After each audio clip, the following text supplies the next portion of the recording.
Hi everybody. In this section we are going to prepare for our listening lecture. Today's lecture is a chronological lecture. What does that mean? Something about time. So chrono means time. Chronological means time order. So in this type of lecture, all of the content is ordered according to time. What happened first and then next and so on.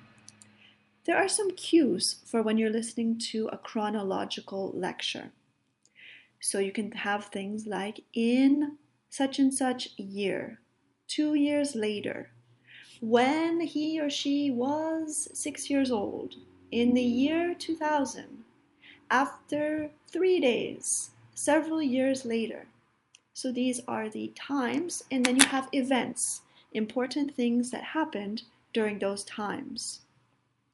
So, for example, you could say in 1980 he was born. 2 years later, his parents died in a terrible accident.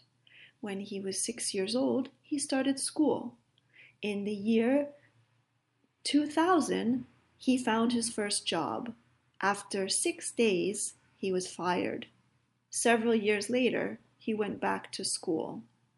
Okay, that would be an example of the time and then what is the main event that happened during each time.